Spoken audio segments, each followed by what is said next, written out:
the, do a roll call first. If we have or haven't. I mean, I know, I still record it, so. Okay, Probably. so let's go ahead and step to the agenda then. We have a motion to approve the, 2020, June, the 20, minutes from last meeting. So moved. Yeah, It should be made, yeah. so the May 3rd minutes, so we have the motion on the floor. Is there a second? Second. Okay, all in favor? All right, so we have a public participation. She's putting it on YouTube now. That's what's going on. Yeah. Okay. The next item on the agenda is public participation. Do we have any members of the public who would like to participate regarding today's agenda? Yes, ma'am. Okay, as I see that there's agenda item for the audit report. It appears that that's for years 2020 and 2021. And just hope that going forward, you can try to catch up so that the audits are done on a more timely basis. And the other thing I would like to say is how important it is to be giving Randy documents so that they can be posted for the open meetings law, so that the information is made available to the public 24 hours before the meeting for the law. Thank you. Thank you. Are there any other public comments? Okay, any all set, plan status report, please. The first half of the month was really good. Yeah. The second half, not so good. We had a major, I mean, the quality's good. We met it right here. Got a little anxious about water in the system, but we did get to feed everybody that was out there. So we cut back on semi about 1 million gallons a day. So we could get a little better. But the failure seemed to be a power blip that came in and affected our pilot pumps by taking them out. And then it also hit a chlorine pump. And because our system is now looped, during it started on the May 17th and it finally ended pretty much on May 31st. So it's been half a month, 2 weeks, 2 long weeks.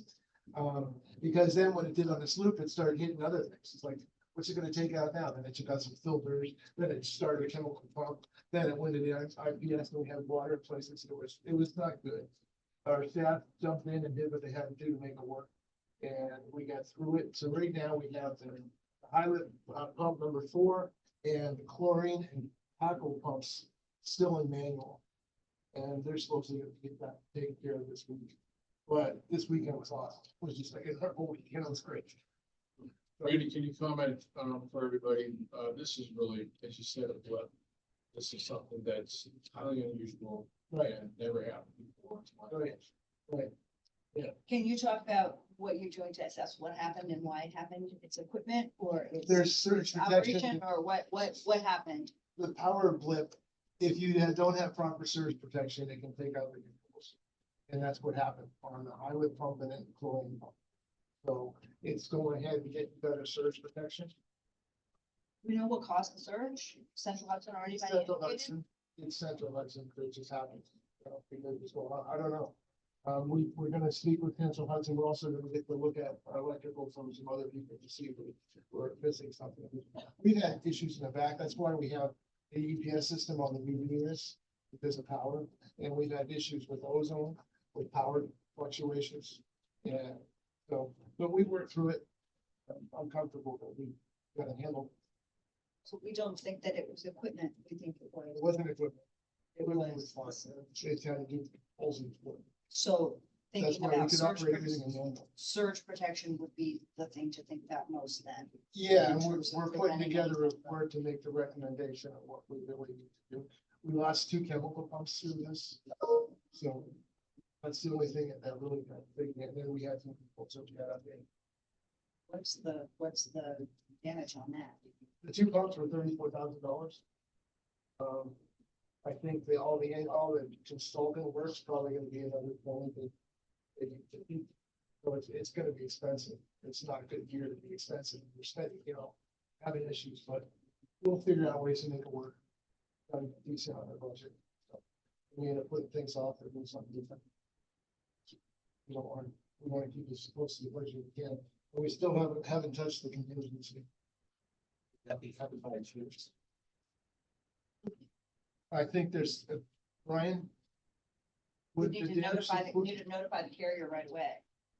would the damage on equipment be covered by insurance? I mean, you know, we can submit a claim, I don't think so, because no more operations. You know, unless we're trying to hold something, let's. Okay. You know, but certainly ask the question. Also, I think, you know, as we're considering, the Wine Water IMA working group, we necessarily need to ensure that we talk about, controls, especially as they relate to cyber and electrical, all the types of surges that, you know, these plants are vulnerable to. We dodged the bullet, thanks to, by the way, great work and great team spirit from your team as always. They went above and beyond. They was monitoring the emails of weekends, Earl, and, you know, as usual, very responsive. I think necessarily need to make sure that we include that when we look, the working group looks at goals in general, management goals, that we include cyber, electrical, surge, all these things. So it's probably an inventory and then building a capital project list issue. So we sustain the plan. I also want to say that Tommy's not the only one who was worried about water, and I'd like to talk a little bit about communications, and I'd like to review the plan for who gets who, what, when, right? And I'm not very good with email on weekends. I'm much better with text or whatever, and where do we, who needs to be informed when? And maybe the last person needs to be informed, because I'm not going to be very helpful. But in terms of public notification, if we feel like we may have an issue, it's a good wake-up call to say we need to be, I, as a board member, certainly need to be clearer on who needs to know what, when, if we think that people need to start conserving. Because there is a capacity to do multiple layers of, hey, you know, this is a conservation alert for the weekend, right? Versus, you know, there are different ways to address it with the public, but if we think that we are gonna have any, you know, any short-term issue, because we've had a plant issue, I think that's worth talking about as well. Yeah, So, absolutely. I think, you know, I happen to be on email, for a different number that we were working on the weekend, saw Rain's email. I then, later on attended a Memorial Day service, testified there. And reached out to the city administrator as well. I think both the town and city, elected officials should be notified. The administrative elected officials are there. well, it may be that it's the town and city that think about the more than the plan, right? Right, In terms of yeah. that may be more of a function of us reaching out to residents, but we gotta figure out who does what. Well, it takes communication to evolve because everyone's got a different timeline of how long things, you know, before it's not really a problem till it's getting to be a problem, till it's a problem. But, you know, that's a stage level, you know. So, you know, it's important to have that communication, a timeline for everybody, because everyone's time is different. Yeah, including our third party water. Well, and it's precipitated a conversation in the town also about, you know, it's the same with the blizzard. Heads up, there could be something coming. Heads up, it could be an inch of snow. You know, okay, you know, right? There's layers of communication with people to let them know what's going on. So, just wanted to flag that as an issue I'd rather talk about. The reason it was handled the way it was, because I had staff here.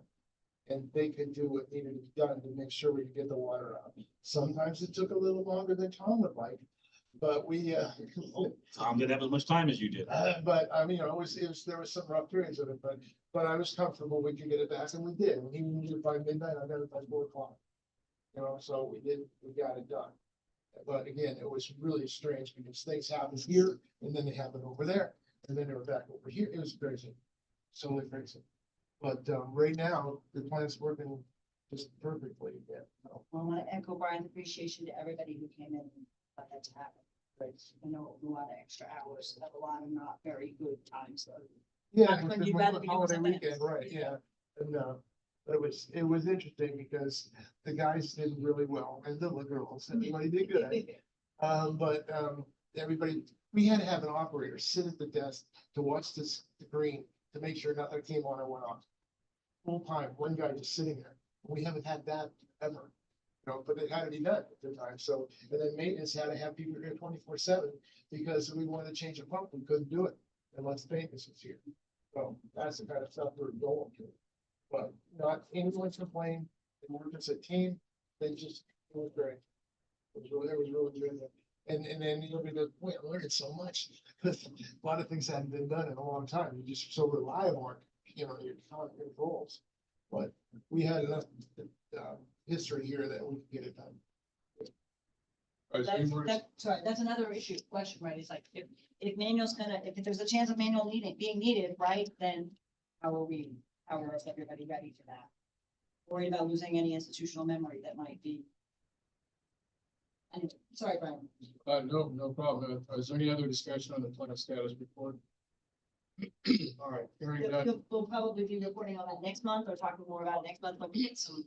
Okay, next month I will promise to have a report that actually completes it. Right, well, I know you're Because I don't still in the have middle of it. Yeah, I've right. still got a few days to go on this thing, because like I said, there's still some things out. I can't get the final report. Understood. And our control guy, which is from Pennsylvania, he spent the time here with us a long time. And he went on, he didn't come into that. He needed a break.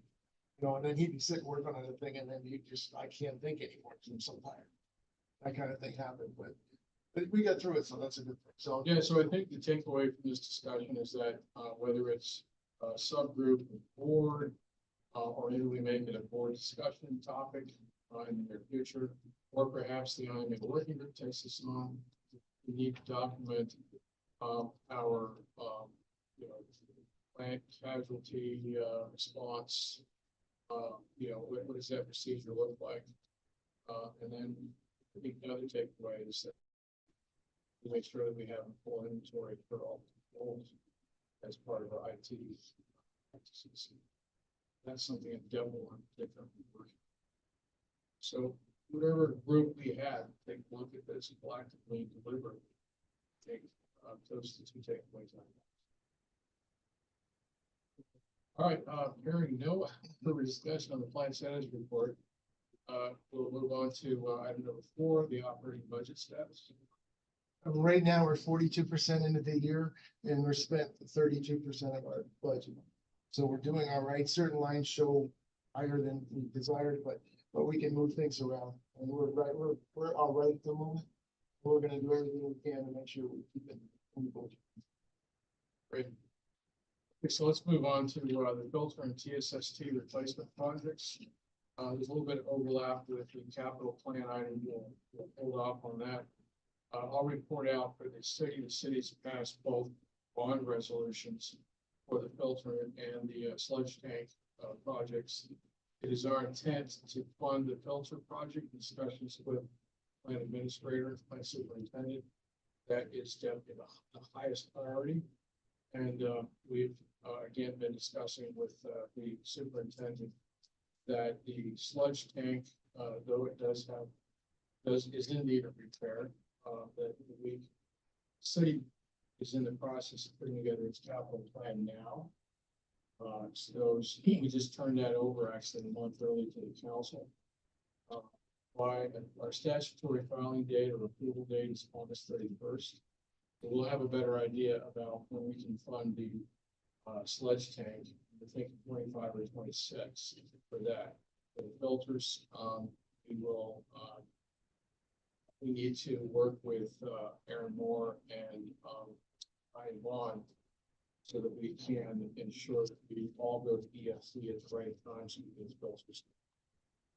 Town is ready to do that on Wednesday night. So we want to for the town board to approve that contingent on getting the grant. So Randy, I think maybe someone from the town, I don't know if that's Tom or who, maybe you and I and Aaron and someone from the town on the lane side. Don't care who that is from the town. In fact, if you're using your top for that way now, what you used to do, keep them involved in the discussion. Yep. So that we're all hitting DFC at the same time to the right documentation. Right, and legal, our bond counsel. What's the total figure for the filters? Yeah, I think it was around 5 million. It was like 5.6.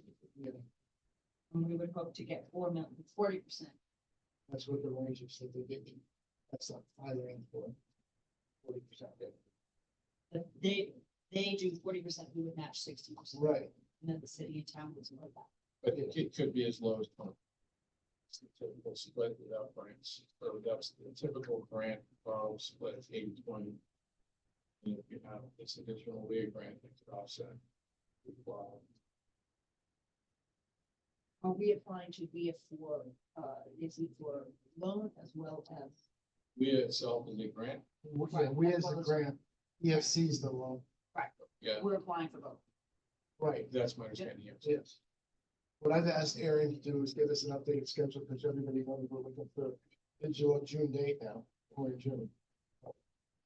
I'll get that tomorrow. And then just to be clear, it's the town's bond council, the city's bond council that push things through with EFC.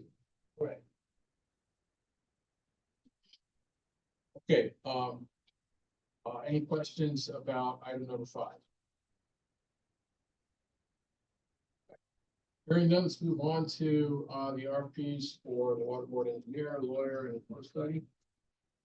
The RFPs went out, for the engineering services for the city of, to the water board is due on the 5th of June. For the legal, it's due on the 12th of June. And for the flow study is due on the 12th of June. We had lots of calls, people that we never talked to before are interested because it's been posted on CityNet, which is a good thing. Yep. So looking to get that going. The one concern I had is we need to find out how we're gonna evaluate it. As far as in the past, engineering services, I would work with my team and we'd make a recommendation and then go that direction. Given what we did here, I was talking to Brian and maybe we'd have myself and 2 people, one from the town, one from the city. That would be fine. A committee of this board would evaluate the RFPs. Yes, and then bring it back to the regular, to the full board, That seems fine, and then we, just of course. to make a recommendation at the. Yeah, end of there's a July. scoring mechanism, and remember, the RFPs are different than bids, Mhm. right? RFPs, RFPs is low bid, done, all day long, right? That's the state federal law. But for professional services, we have some latitude. So your scoring rubric may indicate hiring company A, but there may be extenuating circumstances during our discovery phase that should make you choose company B. So I'd be happy to serve on the town committee. Great. Great. I'll confer with Barbara. She sent her regrets, she's not there. She's staying. And Brian will be using. No, yeah. I think that's appropriate because the city serves as the administrative entity for the joint water board. So by definition, the commissioner of finance is in charge of executing the procurements. So I'll make sure there's no conflict. Okay, so when I get them in, I'll get them out to you. What I'll do is I'll review it with my staff as the group here. And then I will be the representative, I will be the group, if you look at comments on what we think, why we think what we think. And Randy, if you think you need an additional staff members, particularly for the water board engineer, then in that case, if there was a tie, I don't see one. But Well, the full I board. think could we'll be fine with the 3 of us. Okay, I'm feeling comfortable. okay, great. So why don't we make a motion to form that committee Wait, is that for all 3 sets of RFPs? Or that's for for all 3 of them? all 3? Okay. I mean, one of the different groups, they should put the different. Yeah, if you want to add someone else on the legal other than me, I'm happy. So I don't know anything about legal. Yeah, All right, anyways, I will wanna consult with other folks on the,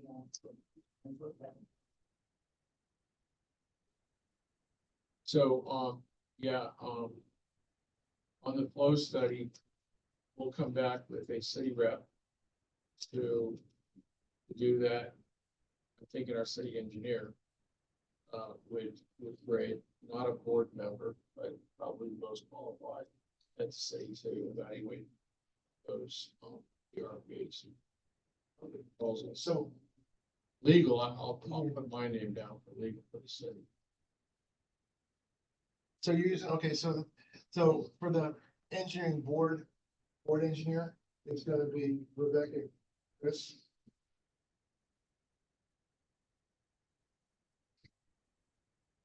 Legal, I'll take that one. I'll just follow you for that one. you're gonna stand with that? Okay, in the flow study, I'll have a city rep TBD. And it's either gonna be the city engineer or the commissioner of public works. If we don't need to vote on this today, I will talk with Barb as well. Why don't, I can do nothing. Me too. why don't we pass a vote just to form 3 committees, with names, next month? But, The town and the Well- city will make their recommendations. Says the proposals are in the 12th, and I'd really like to get it moving forward.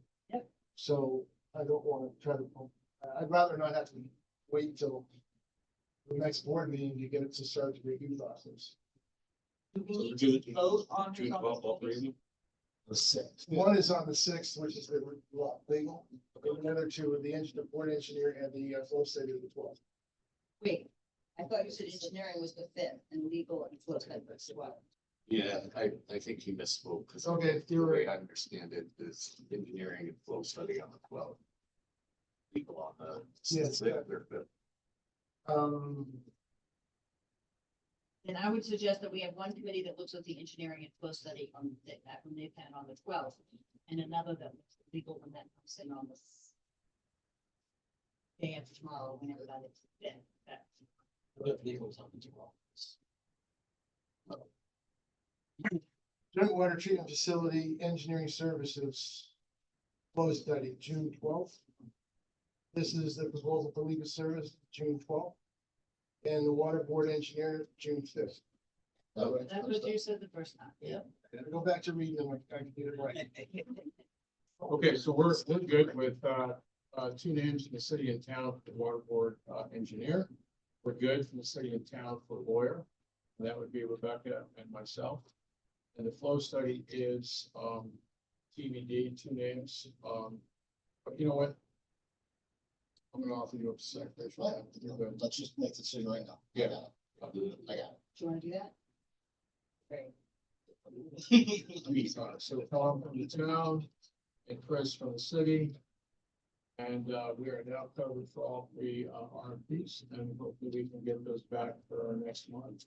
So I gotta get a motion to form these procurement review committees for RFPs for water board engineer with Rebecca and Chris Jen, Rebecca Evers and Chris Jen. And for the lawyer would be Brian Martinez and Rebecca Edwards. For the flow study RFP will be Chris Chen and Tom. So moved. And me and Okay, and all in favor? Aye. All right, great. You guys are fantastic. Okay, we have another brief agenda item. On the village of Washington Falls. I don't know if Dylan's name is here. Hey, good. My name's Kevin Hubert, the mayor of the Village of Waltham Schools. Hey, Kevin? So we're looking to buy water off. So we're planning to start with a gallon a day. Roughly a little over 500. Okay, so we're looking for purchase more than that. Again.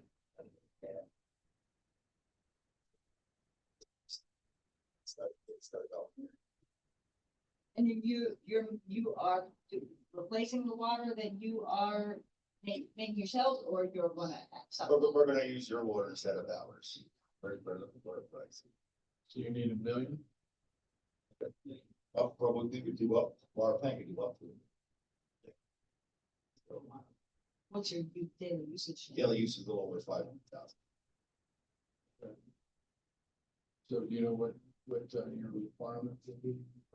Daily basis, well, Not really, bro. That makes it fast. It's a lot of fine. 600. It's right.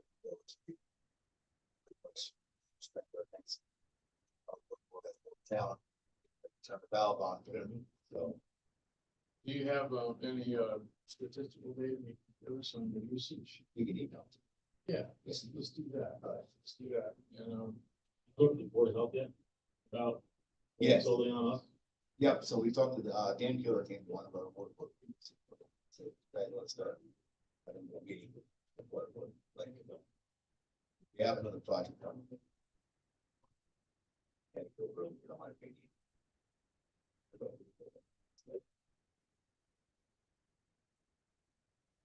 so I'm gonna look to our lawyer here, and yeah, how have we, is there a format or a process in writing that shows how we kind of step through this process?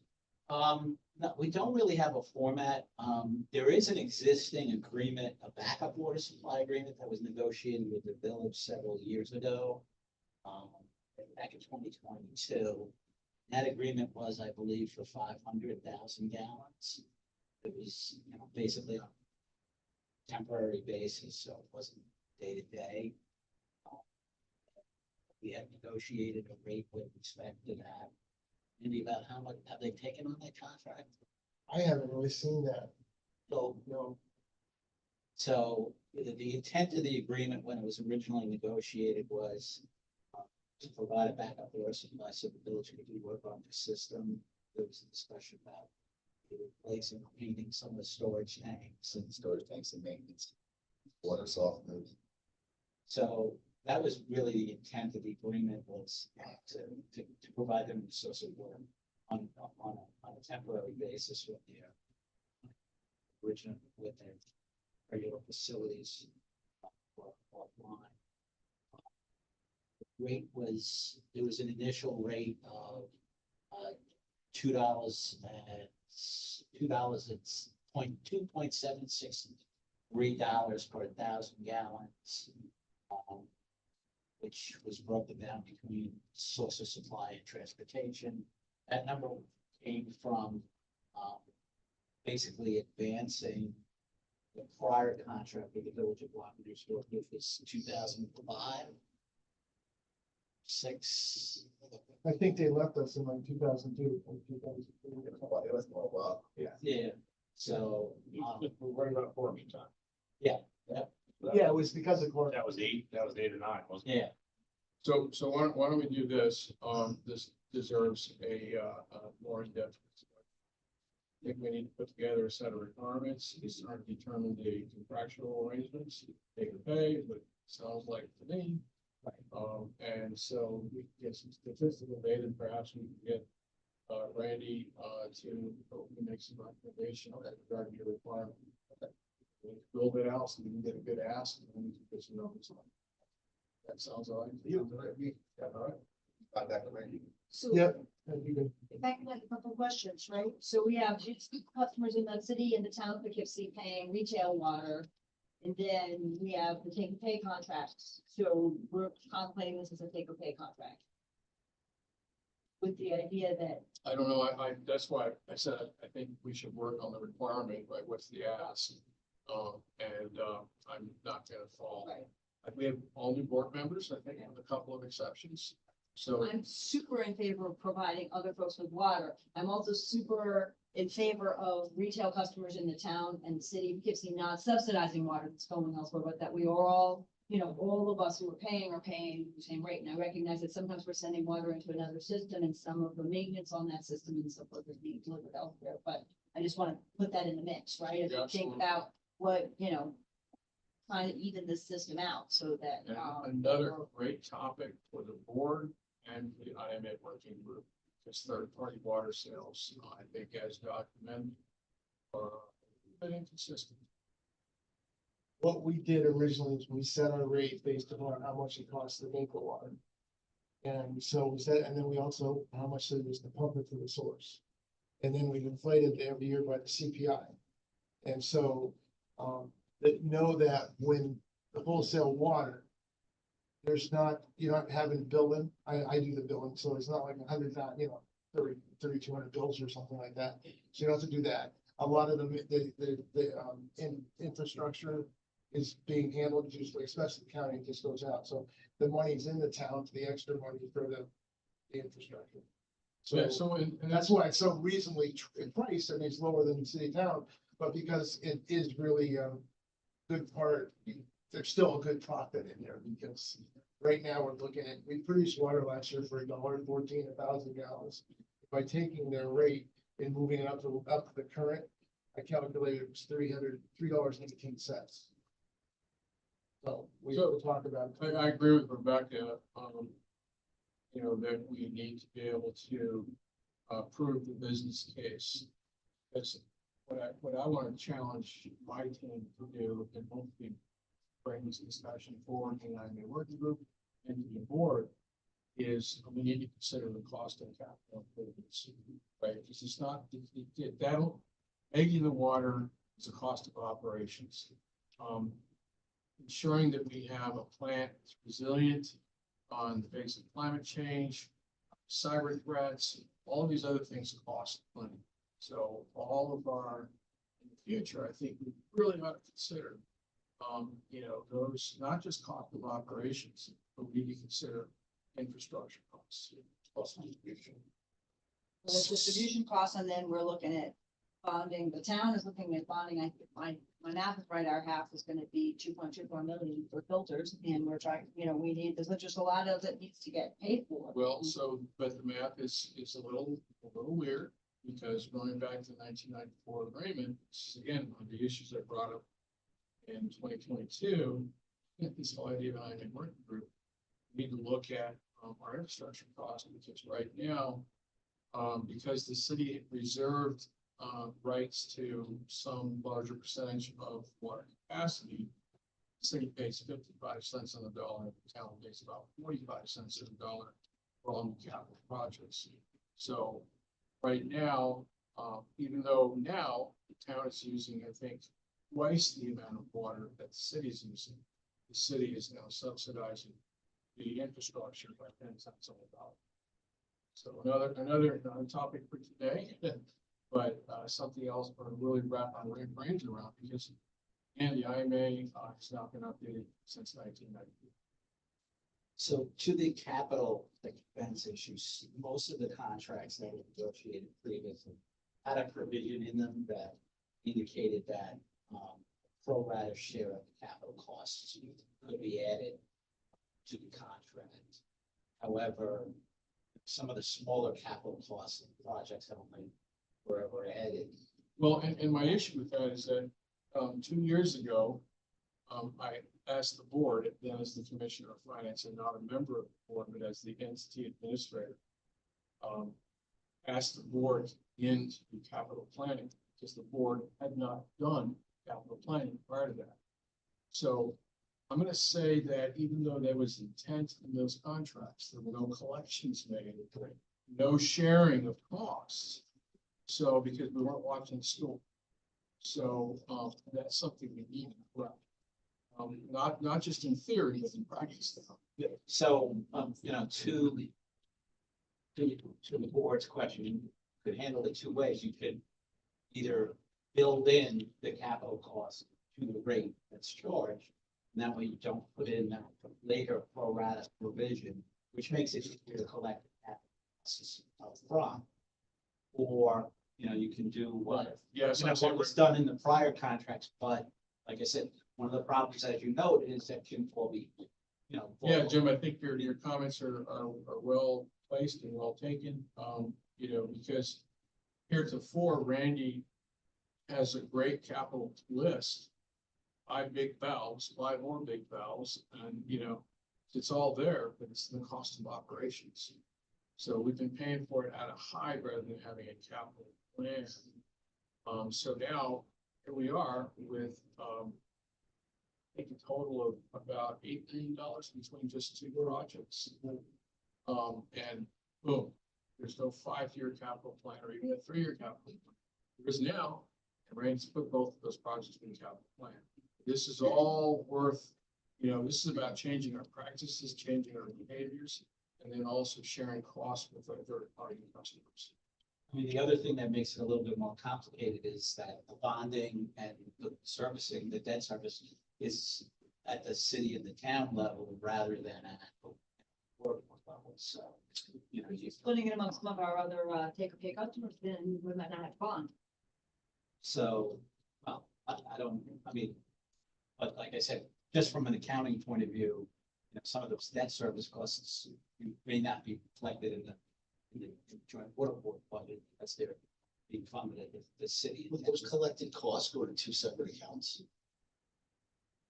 Yeah, there's a way for it. Yeah, I to mean, be right. accounted. Sure, I mean, that's That's semantics, but that's bookkeeping. right. What we did with the county contract is because we're taking 20% roughly of our capacity. So we told them, and it was, the upgrade was set because of a standard, treatment standard. The only, do they have to pay extra for the treatment standard. So we did the upgrade for the ozone. That percentage was added to their bill. So you can see in the invoice I give them, I charge them for water, and then I charge them a capital cost, which I work with Bill Brady to come up with this over $6,000 a month. That goes on top of that. As far as other contracts, there's no inclusion in that because they're not a big high percentage of our overall cost. But IBM is, it was, now it's not seven. What I'm saying is you can't see our capital, can't see what our capital charge lists. It's all one spot. So like we collected this for capital, but it's all, No, you're right, you're right. Well, you'll see on, Like such. on every invoice, you'll see it's a charge for capital. And so it can be put in any presentation you want, but it's definitely called that. It's capital. Yeah, but I'm sorry, I don't have to We make. can- Stand there. Are you're presuming that you're purchasing water from this Yes. entity, are you planning to shut your water supply down? When do you want to go online? I don't know, maybe. For year end, Right. before winter? Before winter, that's- Okay.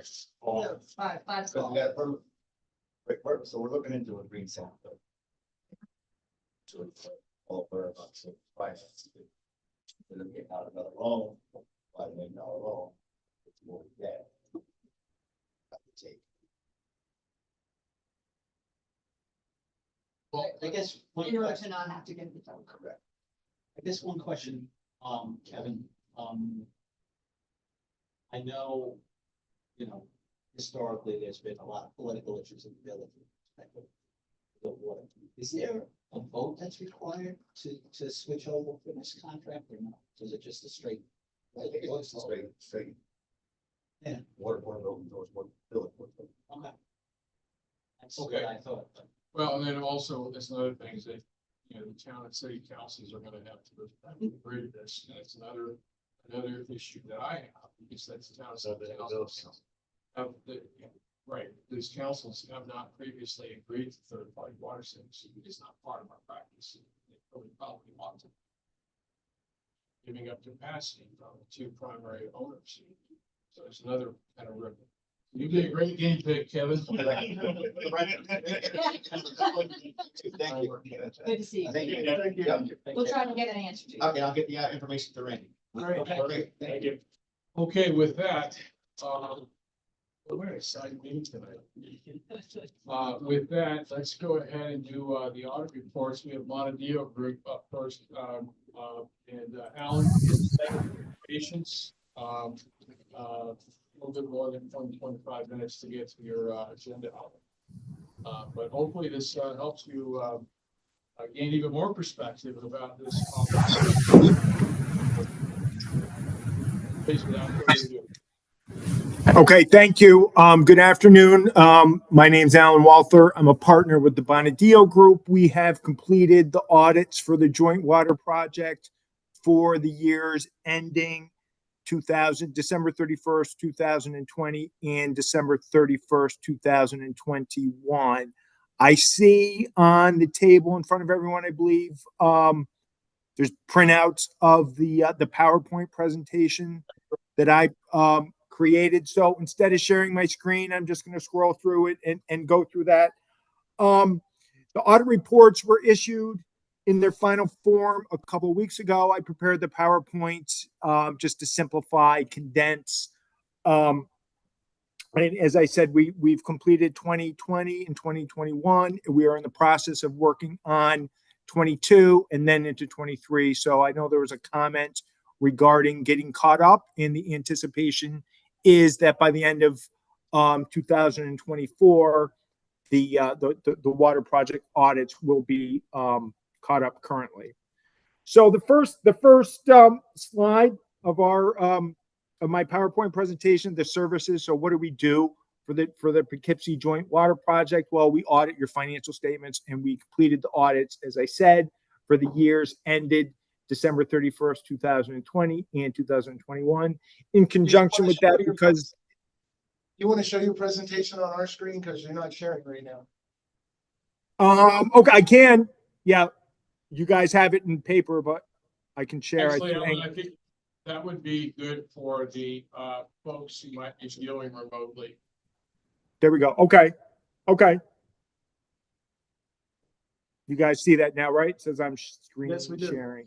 Okay. Awesome. Awesome. Okay. So we issue a report on internal controls and compliance in accordance with government auditing standards, and we also issue a required communications letter. So the overall results of our audit is we issued unmodified opinions on both years of your financial statements, that your financial statements are presented fairly in accordance with GAAP, GAAP being generally accepted accounting principles, and that is the highest level of assurance that we can give on your financial statements. With regard to internal controls, we did have some comments with internal controls and compliance issues, which we'll talk about. And, we just wanted to give a thank you to Brian and Karen and Paul and the rest of the team at the city that assist us with the audit. And audit is a collaborative effort, and we can't audit what is not provided to us. So a big thank you to everyone there. With regard to required communications, there were no significant new accounting standards adopted during the years. There are some significant estimates that affect your financial statements. You think of financial statements as numbers. You think of numbers as exact. That's not entirely true. There's some significant estimates.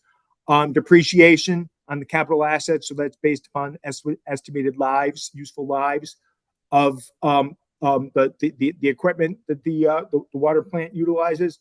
Other post-employment benefits is a very significant estimate. That is actually calculated by an actuary. And what that represents is the joint water project's estimated liability to its employees and its retirees for post-employment benefits other than retirement benefits. So it's health insurance costs for the future. And then finally, there's also a liability for a pension plan, which flows through from the water project's participation in the New York State's ERS plan. The audit was delayed, as it was discussed, right? It's June 3rd, 2024. We're talking about 2020 and 2021. We need to get caught up on audits. And I think there's a plan there that the AFR, as Brian mentioned, is complete for 23. The information, we are underway with our 22 audit. And as I said previously, the plan is to get caught up by the end of the year. And then finally, with regard to required communications, there were no disagreements with management. If we had any disagreements with regard to access to accounting records, with regard to application of accounting standards, et cetera, we need to report them here. So the financial statements, again, we're not going to go through the reports individually, but the financial statements that the water project prepares, the statement in that position, which what that represents the snapshot of your financial position as of December 31st, Then there's a statement of revenue, expenditures, and changes in fund balance for the year. That's the operating results for each year.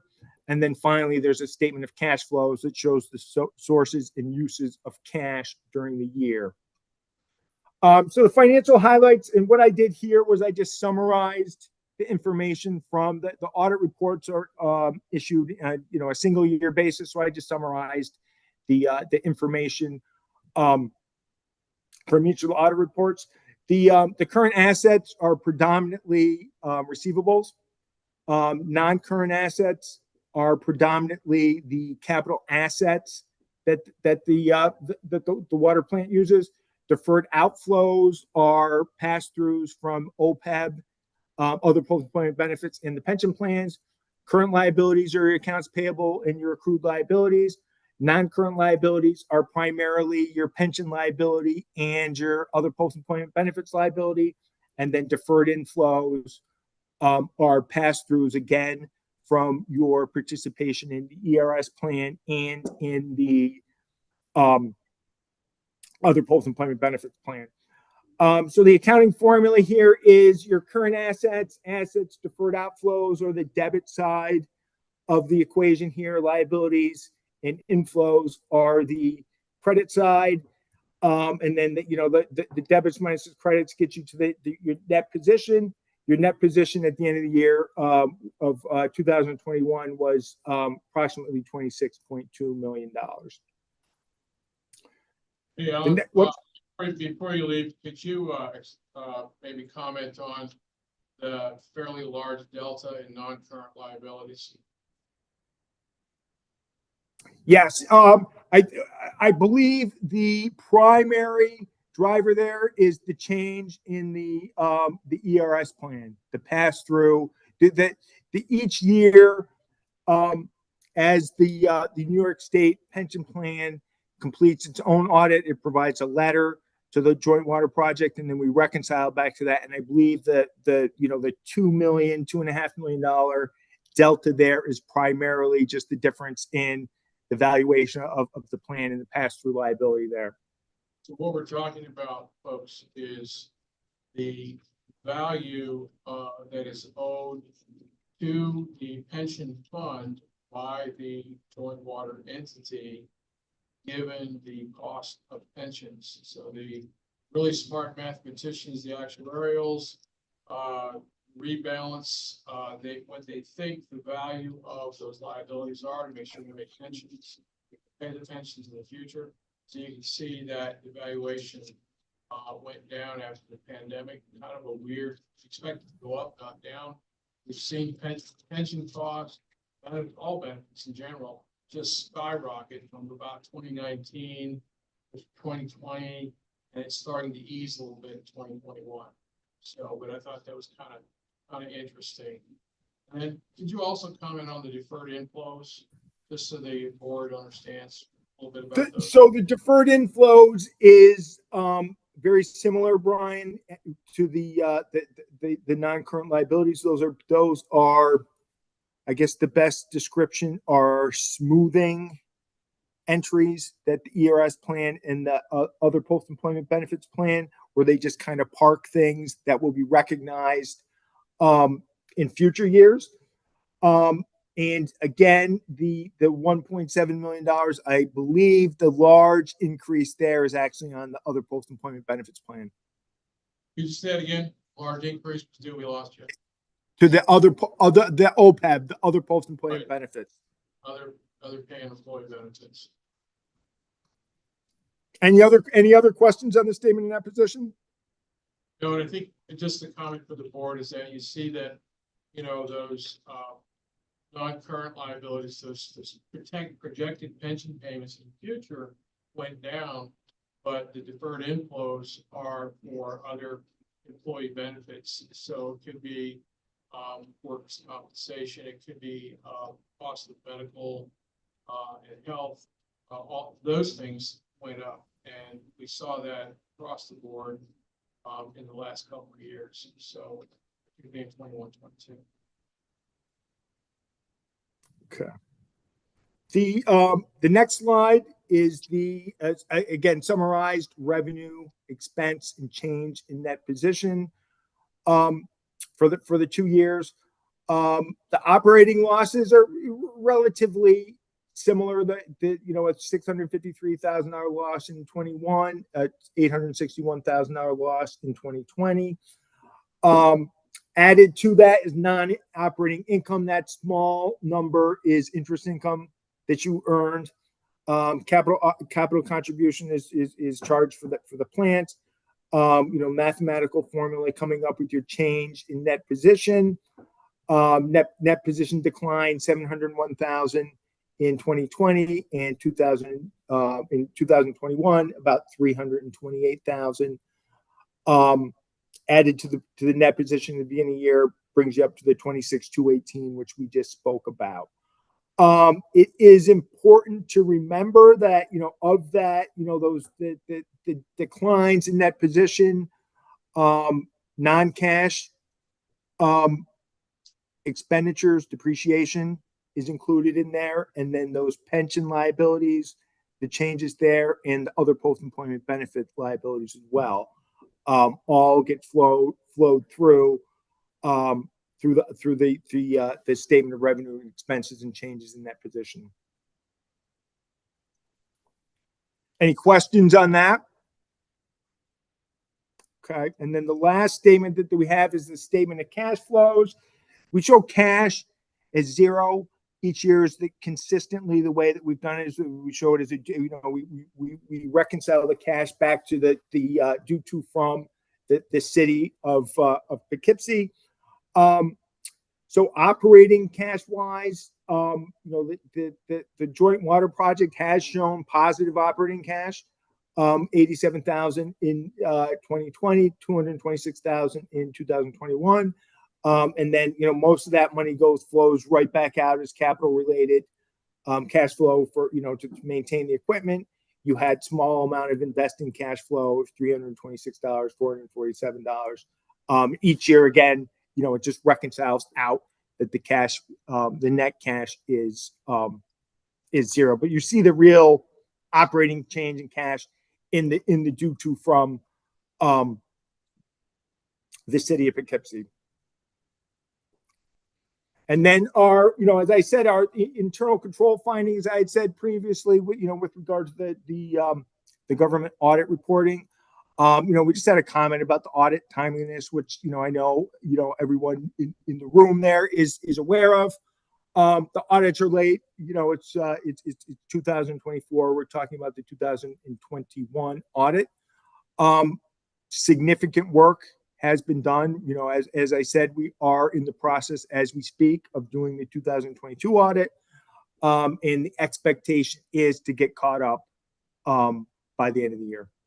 So when Ellen talks about getting caught up, usually your audits follow the year after you close your books. So we can get 22 and 23 done during the next few months, which is what our plan is. We will be caught up for the first time in, I don't know when, 10 years, I don't know. So it's taken a lot of work to get to this point. And again, another great IMA working group issue. It's my position, the city has been unfairly under-resourced since the decision in 2008 to split an 8% back office operation, 4% for the city, 4% for the town. It's interesting because the meeting minutes from that meeting, Water Board, many years ago, the recommendation was 12%. And we found that those minutes just by brief Joint Water Board in 2022, because in my experience, 12 to 20% is about the cost of your back office operation. You've got someone operating at 12%, they're in compliance, providing timely reporting, keep them. Well, the city's been getting 4% from the town and 4% from the city of Wisconsin. So, the claim that I made is that the city has been underfunded for resources to maintain compliance and balance. However, having said all of that, what we did, and this is a good segue over to Jennifer George, to report on the AFR. Came back to the Joint Water Board. Said, okay, let's do what's most important, because the state does not require these audits. This is a local audit. It goes to the board. However, the state requires an annual financial report. It used to be called an annual update document, the AUD. It's now called the AFR. It's called the AFR. We endeavored to, just those AFRs or AUDs, very late when I took over. Not a pleasant thing to deal with state, you know, and not have a plan for timeliness. So our goal was to become timely with the AFR, the annual state report, if they matter. And I flipped the script. So this is our third year in a row, I think, we're on time for the annual state report.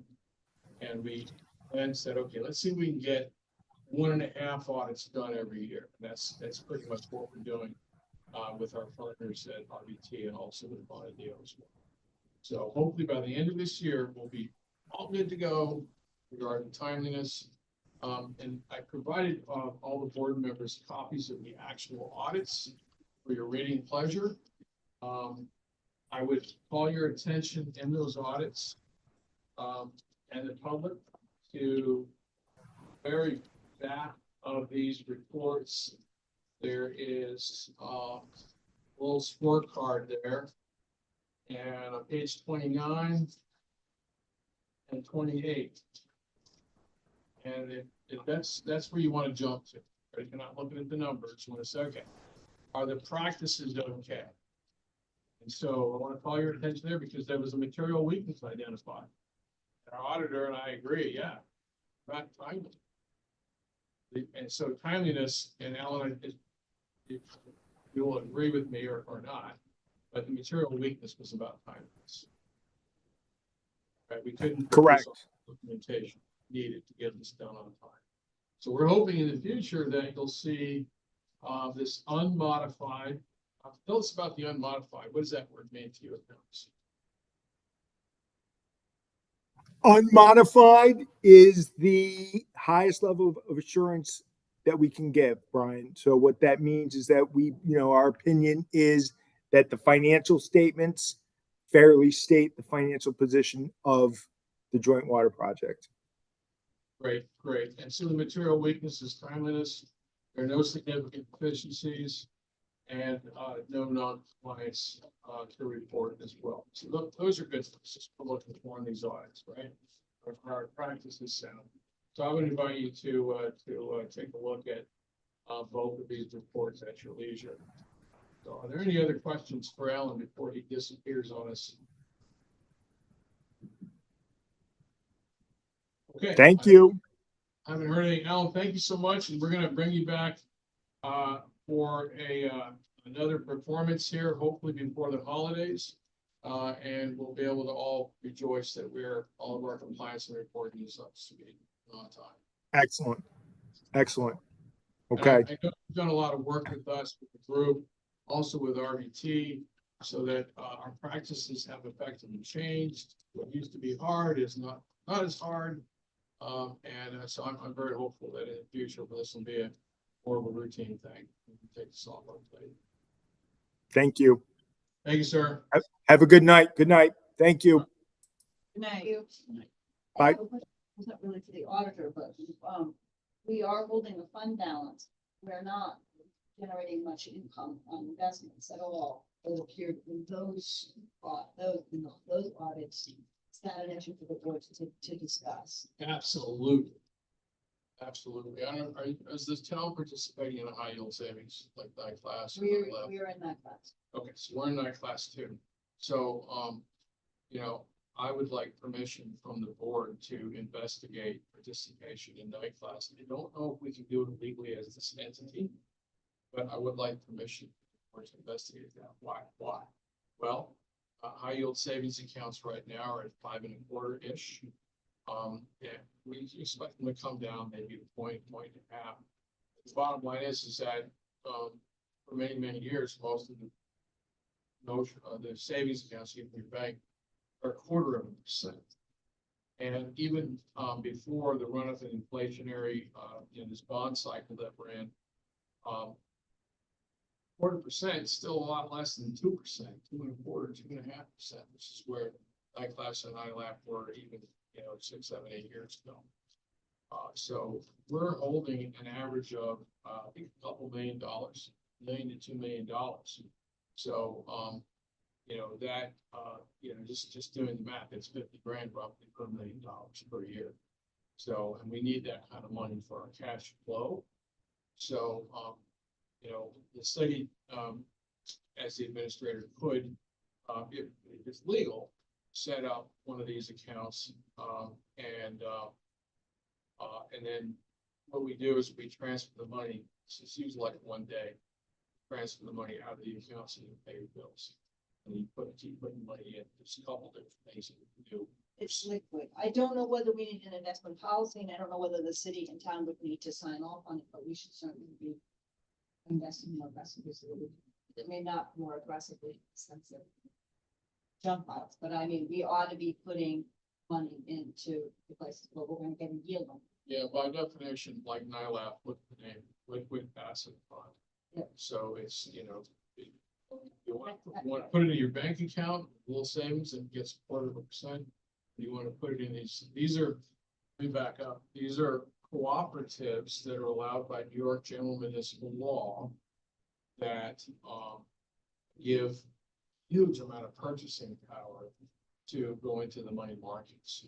And so by definition, the only risk is that, you're not gonna make as much interest.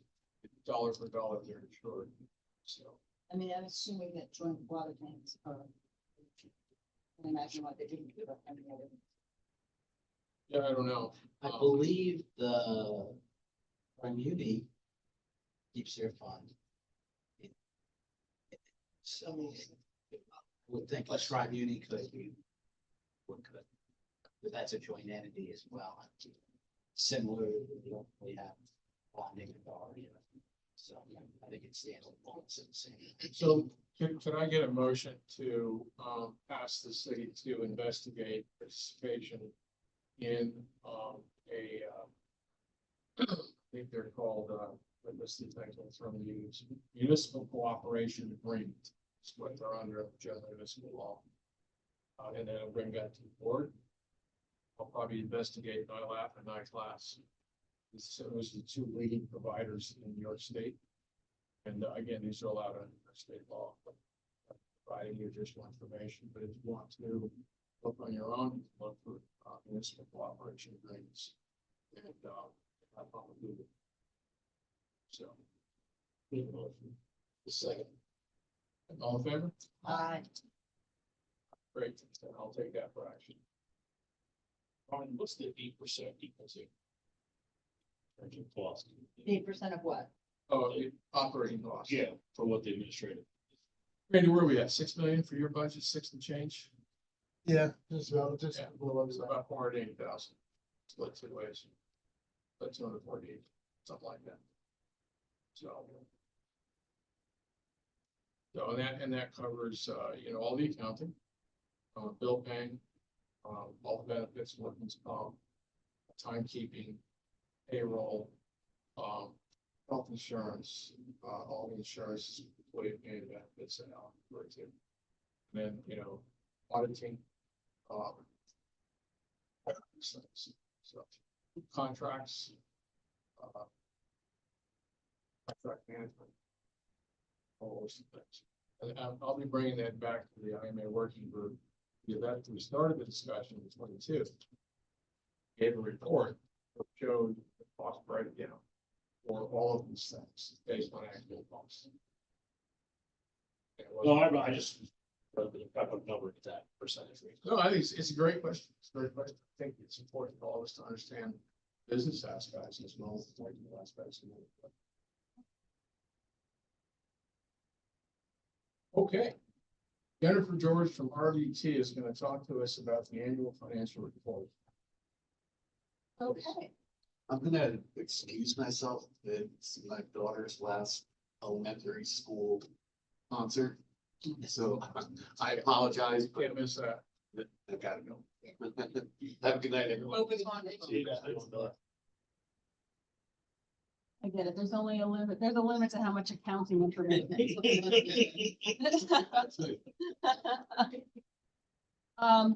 So before I go into the AFR, I just want to circle back to the question that you had, Rebecca, about the fund balance.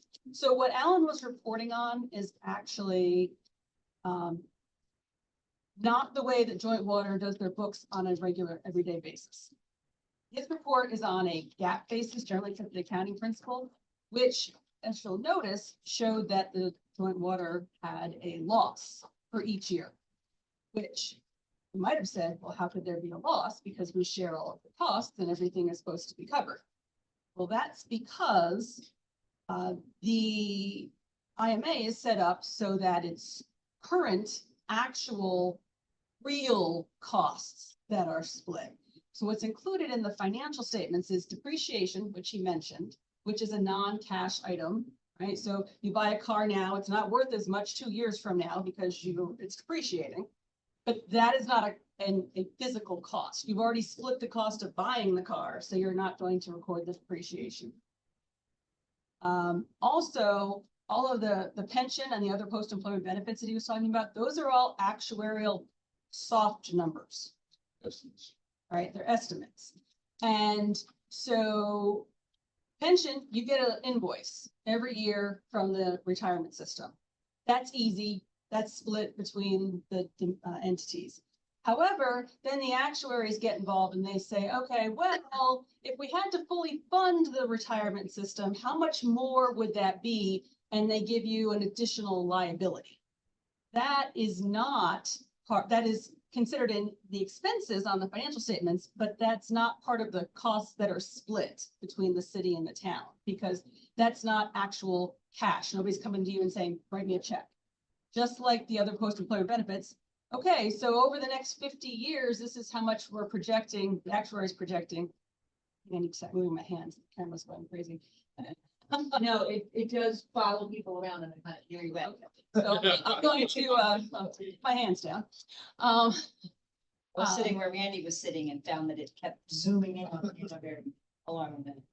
So the health insurance, the premiums that are paid, that's an actual cost that is split. But when the actuary is projecting out how much the actual projected value of the benefits that have been promised to people over the rest of their lives, that's what I call a soft number. And the number at 12/31/21 was $2.3 million. That liability, nobody's going to come to you and say, write me a check right now for $2.3 million. But that cost is included in the expenses on the financial statements, which is how you're getting to a loss each year. So with that being said. And that's an important point because it's not cash, it's not real, real money, it's an estimate. What I find really interesting is when the comptroller, state comptroller comes back and they realize that the pension funds have earned more than they estimated. Guess what? Those estimates are based on the liabilities that are in our statements. So they get rosy, for example, pension fund investments have done superb historically, particularly the last few years, because no one anticipated a liquid asset securities market that would be paying more than 5%. It's just normal. So anyway, so it's, they give you the bad news up front, then they come back at the end of the year and soften the blow, so to speak. But this is all the actuarial world. We don't live in that world. So, but I think it's important for you to understand that the reporting is required. It doesn't mean the sky's falling. And the $26.2 million of net position that was reported on the financial statements, that is not fund balance. That's not cash. It's not cash at all. That is $29 million of capital assets. That's really where the net position is coming from. So if you look at the net position that is not tied up in capital assets, it's negative $2.8 million. So although there is cash that it could be invested, it's not the $26 million net position that he was showing up there. Okay, so moving on, the annual financial report you have in front of you. This is New York State reporting, which is again, how the accounting is done on a day-to-day basis. Does not include all of the OPEB and pension and depreciation and all those other things. And this, as Brian said, was filed timely by April 30th, which was the extended due date. So if we go to what's called page 2, this is the general fund. And the new AFR format now shows 3 years of activity. So if you were interested, you could actually go back and take this 21 column and compare it to the 21 financial statements you just got. The numbers are not going to be the same because this shows cash. In the audit, they take the cash and they net it against the amount due to the city. So there's some netting that is going on here. But as of 12/31/23, we were showing that Joint Water had about $900,000 of cash. You can also see that the due from other governments increased from the prior year, and that's really a timing issue because I believe in the fourth quarter contributions from the city and town were not actually made until January of 24, so that's why the receivable is higher. Right. Right, so we're showing here total assets of $3.8 million. And then on the next page, there were payables and accrued liabilities of $630,000. Now we have due to other governments, and this is the amount that is owed to the city and town of $3.2 million. And when you net all of that together, the actual fund balance is 0, which is how it's supposed to be. Everything is split, basically. So Joint Water itself does not have a fund balance. So before we move on here, again, another great topic for the working group, ultimately be taken up by the board. You got a list for the work. Yeah. No, but getting referred to work group, it hasn't done anything in 6 months, So so. I've been asking, Didn't I tell you were chairing the You would have been found something in 6 months, I can tell you that. so Not quite gotten. that's why, I've been kind of feeling like a, voice in the wilderness since 2022 saying, guys, we got a 1994 IMA, needs to get updated. Yep. And so, part of this is that the payments that the city and town make, as we saw in our reconciliation, are really out of whack. Because at the end of the year, the town pays the city almost $1 million every year. Because the city's paying too much in for its share based on water usage. We need to look at those calculations and then also look at the reconciliation, how that's done. Because effectively, the more $1 million we're gonna put in an ILAP, we're losing the use of the $1 million during the course of the year. We get a check back from the town, but also you're losing the interest, $50,000. So. Okay, let's go. All right, page 5 is the result of operations, so the revenues and the expenses. So water services to other governments, $68,000. That's been steadily climbing a little bit each year. And then the $5.8 million, that is water sales, and it's basically also the charges from the city and the town to cover all of the costs. And a little bit of interest. You can see as Randy and I just said, I think they're right around 6 million and change. Those are your operating costs right now. And those are your savings. Page 6, now we go into the actual expenses. And so general government support is fairly stable, went up about $20,000. The water cost went up about $550,000. That was primarily on the water purification contractual side. I don't know if you can speak to that. Where you at? Oh, wait, there, yeah. 1.1 to $1.5 million. Chemical costs, Yeah, chemical costs went outrageous. your chemical went up to $500,000. They were about 150, 200. So that's all chemicals. I see Doug shaking her head. She helps pay the bills. This is, we saw this, actually you saw the first jump from 21 to 22. First jump we actually saw was in 2020, 21. And then we said, oh, please stop. We can't keep continuing. And it just kept climbing. And right now, our chemical budget is 1.45 million. And it was around 500,000 before COVID. Exactly. Okay. So that's the big cost increase, is the employee benefits increase, but nothing significant. So in total, the costs were again $5.8 million. And where here are the costs that go to the city for administration? That.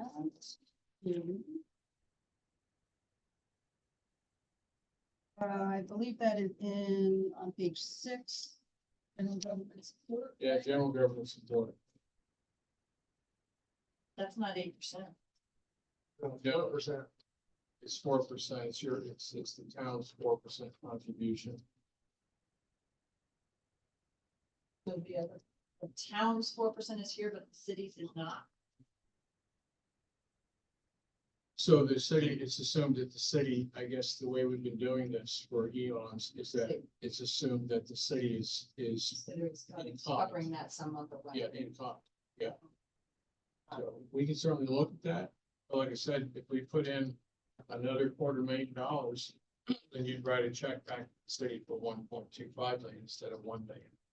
Because our payment structure is out of whack as it is.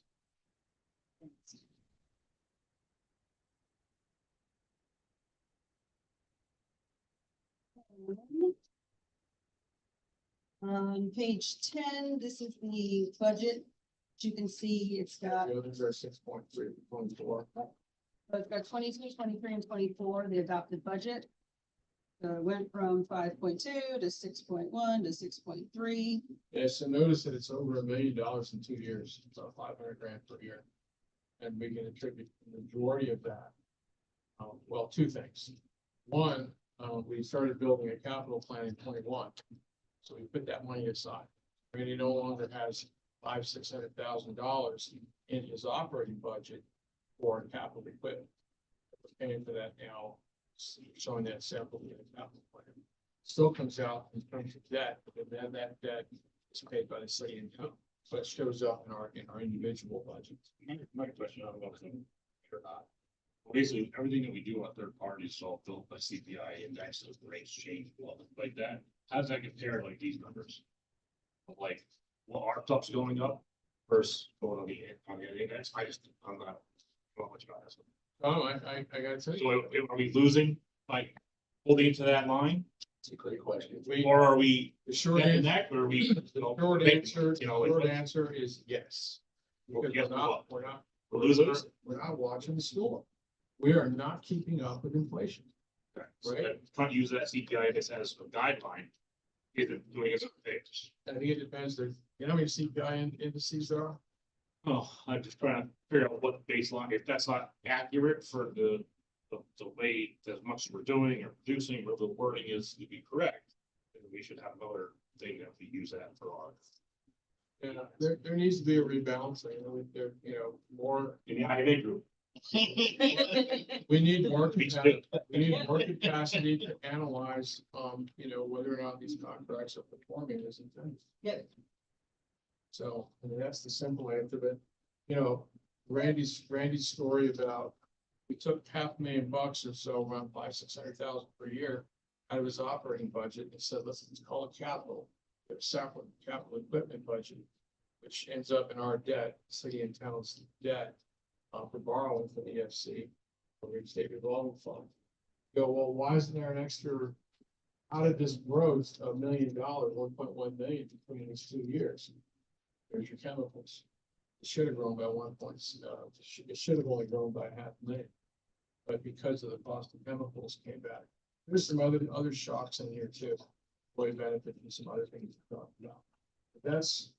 But that means that this budget grew out of $5 million. What's 10% of $5 million? That's a shocking increase year over year. But it's reflective of the inflationary environment that we've all lived through. want to say Randy's done a really good job maintaining his budget. He likes to pat it, but he's done a good job. Come on, where you come up with that? So, no, so this is something that, you know, we need to be aware of. Our costs are increasing. And the funny thing about inflation is that, you know, commodities like eggs can go up and down. We're paying $7 a dozen, now we're paying $1.5 or $4.50. But other things, like the cost of vehicles and other hard commodities, capital equipment being one, once they hit that level, and we just lived through about 25% worth of inflation in the last 3 years-ish. It doesn't mean they're gonna continue to climb 10%. It's the inflation battle that we're all in. Instead, they'll go back to some sort of normal climb, 3%, 1%, 3%, whatever that might be. Okay? So it's more palatable. It doesn't mean costs are generally gonna come down. Hoping that because chemicals are a commodity, we'll eventually see that. That's tied to, you know, the wars that are going on right now. So we're not gonna see any reductions. Cost of things may appreciate slower. We're not gonna see things. So is there a way to take all those extra costs? Because like Randy gave a number earlier, what'd you say it is, a produced water? $1.14. $14 for 1,000 gallons. So when you add all those other costs into that, it's not $14 to produce it. You can have all the other expenses that feed into that. Right. Yeah, I'm just curious, like, I don't know if we can relate that, not put those numbers together. No, Tom, you're spot on. I don't know, it's just, I'm curious thinking about like, what's the actual cost to do it all? Like, Yeah, what's the real Well, cost? what Exactly. happens is that the city and town put the money in that we spent. And so if you take all the money we spent last year and you take all the water we produced, it was $1.14, and that's what the city and town paid last year. How the money gets the split. yeah, no, That goes back to when we charge third parties, which they really be paying. But then you get third parties, and if you look at the IBM on semi, they're paying 30% of our operating budget. We're only using 1.5 million, but we're putting out 11.5. So On I would semi, say that's not too on bad. semi it's 1.5 total revenue. Yeah, So they're at about 25% now. Okay. Please press on before we lose everybody. Yeah, all right, page 12, this is the balance sheet for the capital project fund. The only significant change here is that the due from other governments and due to other governments both went down by about the same amount. Things were cleaned up and, I think the due from other governments, that's because I believe the bond funding or the money from DFC came in and as Yeah. water records that as due from until the funding from DFC comes back. All right, and then the total cost for 22 and 23 were about the same on page 15 and 16. It was 2,042,000 for 22 and 2,030,000 for 23. What was spent on the projects, so. Capital projects, yeah. Again, the revenues expenses offset. Page 18, this is a summary of all of the capital assets, the land, work in process, buildings, machinery and equipment. So construction in progress was at 12/31/23 was $3.8 million. So projects are coming to a close, I believe. So as we close those projects, we're getting ready to open new projects. So I would expect to see, you know, 3 or 4 million, something like that this year.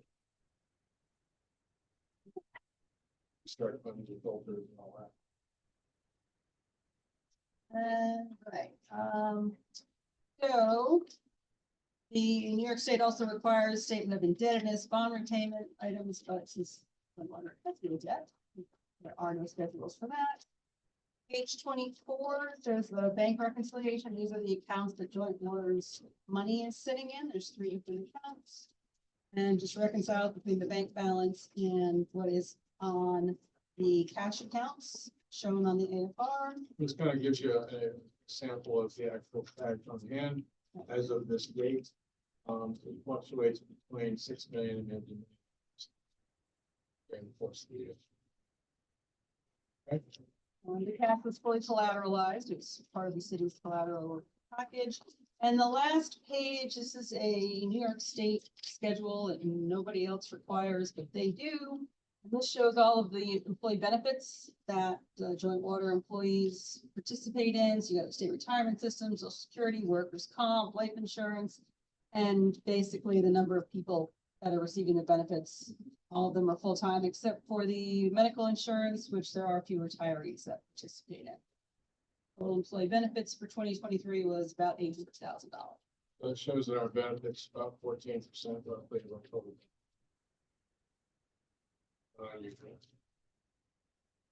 The bank balance is running around 1.13. At that particular moment. About what we might be able to get by using NICLAP or whatever. Yeah, I'm That would thinking be a well amount that. I could only be probably not a whole. it fluctuates between a half million and a million and a half. I think it's on one rat, so figure a million, maybe 30, 40, 50,000 actually. Yeah. That's upon our cash flow and. County cap comes in. So, are there any other questions? I know there's a lot. But, hopefully, you're as excited about all this as we are. Did you want the IMA group to get going? I Yeah. wanted to have us get through the RFPs that we were doing. And figure out where we are. Yeah, we really need to, Yep. really need to, Well, and we had labor negotiations too, so right. both of those things were big. Those are square together. So, you know, Negotiations I were hope huge. we can, I know that we're coming upon the season, and people are vacations and so forth. But I really hope we can push for at least a July kickoff. You know, and get those women together and figure out how we're going to skin this cat, because I think there's 6 to 12 months of work in this room. Because it takes a lot just to get read in to understand the business practices that we've been using. And then also then to understand, for example, the whole portfolio of third-party water sales. Different practices, portfolio for the living. And I think there's a really cool opportunity. Like, cool opportunity. For the board, take this to the next level. As we consider how to maintain the plant with all the challenges we have, considering climate change, considering resiliency, considering IT, cybersecurity, all of these new challenges. Flooding. You know, flooding. All these new challenges. So then, of course, couple that with the age of our plant is starting to show its age. So, Capacity. And capacity, yes. Jennifer, thank you very much for joining us tonight. I really appreciate all your work. Jennifer is one of our unsung heroes. Just gonna help us get through, taking the city's operations to the next level. So thanks to. Just to tell you that the 22 and 23 audits for joint water should go very smoothly because 22 has already essentially been audited as part of the city's audit. So all the work's already been done. Bonadio just has to do their procedures. So It's a pleasure to meet you all. Thank you so much. Thanks to you as well, Thank thanks. you, Jennifer. Be in touch. Okay, And we're also going to do capital plan, the union contract and. yeah, wow. I think we Awful lot on- covered the capital plan. Right, and the union contract, the only thing is to say is that we still need to get it approved by the city board. Town board of city council. The town board is ready to consider it.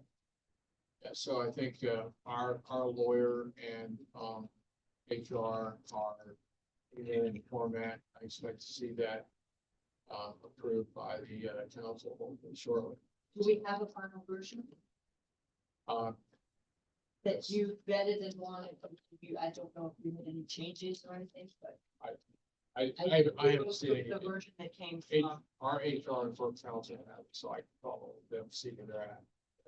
I don't. what do they have? Do they have the version that we were sent as well, the town was sent? I just want to make sure that we're all signing off on the same thing. The city has the version from the union, Okay, just as you did, they got it booked the same day. Yeah. Okay. But Refer they're back looking to, back to their, what they've already put together to verify. refer back to HR, Regina Pittman, who was also on the committee. so there's two processes we can follow. Our council can begin reviewing what we received. Or we can wait for the city so that if you have any changes, we see those before we move forward. The next date that we would vote for would be June 26th. I'd like to move it along if we can. And look, ratify it, we can go either way. I mean, I think my take would be that I should go ahead and send what we both received to our HR and council, so they can look it No, you over. keep, And then we just need, if anybody flags any differences, city and town need to just make sure that we're all on the same page so that we and the city are passing the same thing. If Yeah. there's any changes, we gotta be really would clear. would you just copy, Regina as the Yep. committee lead? Yep. The lead for the city? Because, then hopefully they'll get her coordinated with our corporation council and get it Okay. in front of our board, I'll see Steve and you please. and Randy. Yes, and Randy. I'll do that. Okay, item number 10 is done. Any old business? I think we've talked about lots of old business. Hearing none, any new business? And we've talked about lots of new business. Okay, hearing none, then, do I have a motion to adjourn? So moved. Second. Thank you all for your time and attention. I would like to thank you for the- All right, thank you, Chris. Now we see.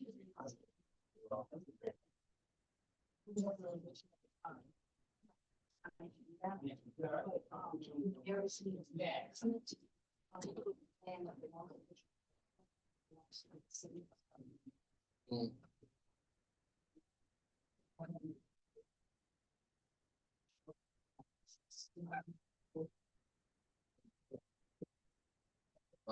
Yep.